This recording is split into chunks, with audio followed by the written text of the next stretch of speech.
What if I told you Marc Cucurella wasn't just Real Madrid's safest signing, he might actually be their most important one? For once as a Real Madrid fan, this is the best signing we have made so far.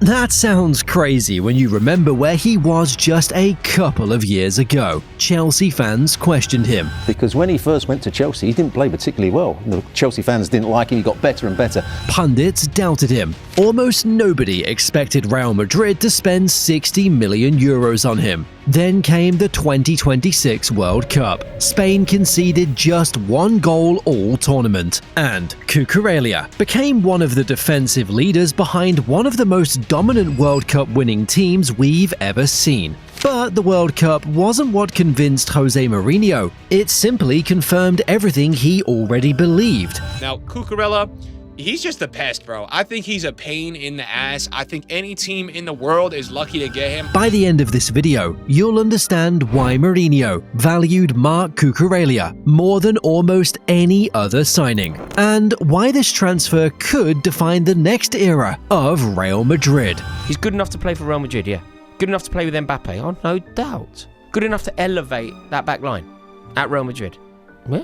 Mourinho wants to work with him. Walk into Real Madrid's training ground before this signing, and you'd find 3 left-backs already on the books: Ferland Mendy, Fran Garcia, and Alvaro Carreras. On paper, that's depth. In reality, it was a problem wearing a disguise. But I don't think Real Madrid have had some quality over there for a while. I think Camavinga's played there. There's been all sorts of players there, so defensively on that left-hand side have been a bit weaker. No. Mendy's talent was never really the issue. Everyone at the club knew he could play. His body just wouldn't let him. Year after year, the injuries piled up, and a manager can't build a season around a player he can't trust for 35 games. Fran Garcia brought energy every time he stepped onto the pitch, no question there. But energy alone doesn't stop a winger from getting in behind you, and that's exactly what kept happening at the level Madrid needed to compete at. Then there's Carreras, who cost the club real money just the year before.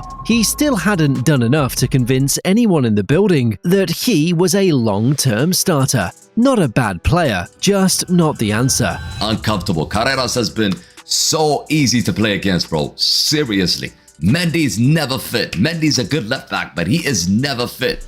And you got Fran Garcia just running around like a chicken. Mourinho didn't look at that list and see 3 options to rotate between. He saw one unsolved problem, dressed up to look like depth on a spreadsheet. This matters because of who Mourinho is as a manager. Throughout his entire career, he's built teams from the back first. Because José Mourinho, in my opinion, the vision that he's bringing to Real Madrid currently is building a defensive machine of a Real Madrid. That is José Mourinho football.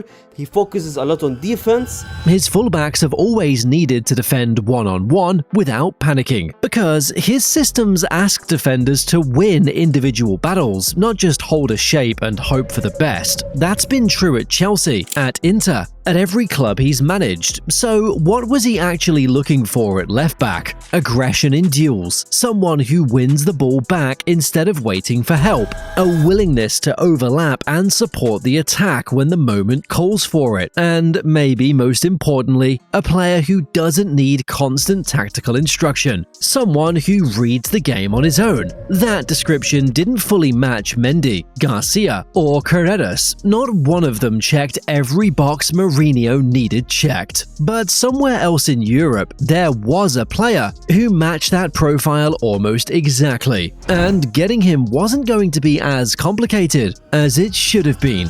And Mourinho, loves defenders who can actually enjoy defending. You understand what I'm saying? And Madrid needs somebody who can make the left side harder to attack. And Cucurella gives Madrid that for sure. I think he's going to give that for sure. He's not here, to make the game beautiful. He's definitely here to make the opponents, any opponent we're facing. Marc Cucurella's story didn't start with Real Madrid circling him. It started years earlier at Brighton, where he showed up and immediately looked like a player who belonged in a bigger team. Fans loved him, pundits loved him. Then Chelsea paid big money to bring him in.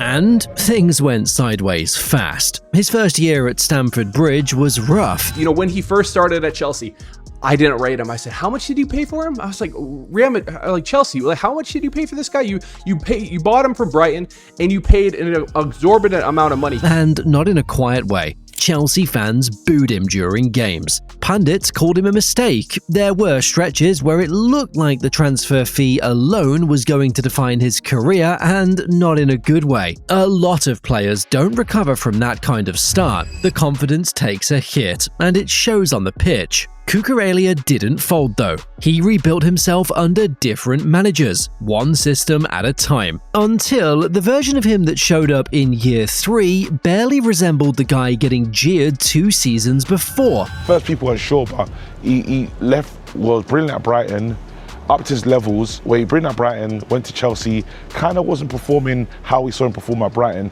then the performances came. And here's the thing worth pointing out. This wasn't luck. It wasn't some lucky run of form that happened to line up with a few good results. It was a specific set of skills that kept showing up game after game once he settled in. He defended one-on-one without needing cover. He closed down attackers with an aggression that most left-backs simply don't have. He's got the aggression. His biggest strength, I think, is the defensive intensity. He gets really tight to wingers. He presses quickly. He doesn't give attackers, time to breathe. He enjoys, duels. He fights for second balls. He timed his runs into the box like a player who studied exactly where the ball was going to end up before it got there. By the time Real Madrid started paying attention, most rankings had him sitting as the second best left back in the world, behind only Nuno Mendes. And that ranking existed before he'd even played a single minute at the World Cup. That's worth sitting with for a second. Madrid wasn't betting on potential. They were buying a player who had already proven over multiple seasons exactly what he could do at the highest level. I have seen every single game that Cucurella has ever played at Chelsea, and I will tell you what, Real Madrid is getting an absolute star in Marc Cucurella. This is one of the best left backs in the world, regardless of his nationality, regardless of where he has played before. He is one of the top 3 left backs, regardless, in my opinion. It goes Nuno Mendes, Marc Cucurella, in my opinion. I think those are probably the best 2 left backs in the world. Then the timing lined up in a way that made the whole deal make financial sense. Cucurella was heading into the final stretch of his Chelsea contract, and he'd already said publicly that he wanted to go back to Spain. In life, in football, sometimes you need to change, and sometimes you start new chapters that you don't expect. That's the kind of statement that changes a transfer fee overnight. A player who wants to leave with a contract running down isn't going to cost what a player locked into a long deal costs. Atletico Madrid saw the opening and moved in. That's when things sped up. Yeah, there was a lot of talk about Cucurella going to Barcelona, going to Atletico Madrid, a lot of links of him coming back to La Liga, but nobody saw Real Madrid coming. Real Madrid didn't sit back and wait to see how that situation played out. The moment Atletico entered the picture, Madrid moved fast and agreed a fee that looked cheap compared to what clubs normally pay for a proven, starting-level fullback with international experience. 60 million euros for a player at Cucurella's level, with his track record, is the kind of number that makes rival executives raise an eyebrow. This is less than what Chelsea paid for him when he was an up-and-coming, when he was an unknown. Madrid got in early, got the deal done, and avoided the kind of bidding war that usually drives prices up by tens of millions. But none of this, on its own, explains why this signing turned into something far bigger than a smart bit of business. Madrid didn't just get a good squad player at a fair price. Within months of putting pen to paper, Cucurella was standing on a podium as a World Cup champion.